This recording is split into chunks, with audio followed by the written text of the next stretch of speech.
Pour parler tout à fait autre chose, le journal Libération fait des révélations. Voilà, sous l'Ancien Régime, il s'agit d'une convention de concession de la voie ferroviaire Mékhé-Thiès au bénéfice d'une société australienne, MDL, un acte posé sous l'Ancien Régime et dont le décret a été signé le 17 octobre 2011. Révélation faite donc par le journal Libération.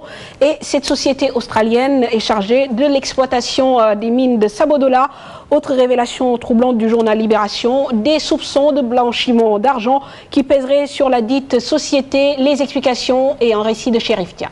C'est la découverte d'un nouveau scandale après le départ du régime libéral. À l'origine, la signature du décret numéro 2011-1728 du 17 octobre 2011, révélé par le journal Libération.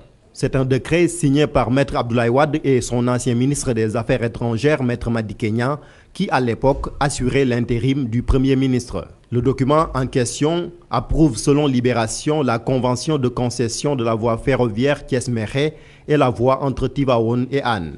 La bénéficiaire, Mineral Deposit Limit.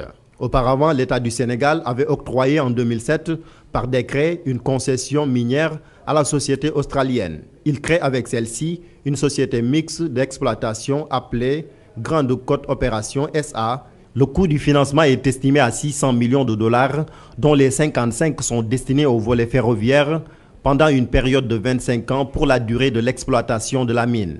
Suffisant pour que l'État du Sénégal concède à la société GECO la voie ferrée Dakar-Thiès en plus du tronçon Thiès-Mékhé. Mais le plus troublant, selon le journal Libération, est que la société MDL qui exploite la mine d'or de Sabodala était mise en cause par la CENTIF pour des soupçons de blanchiment d'argent.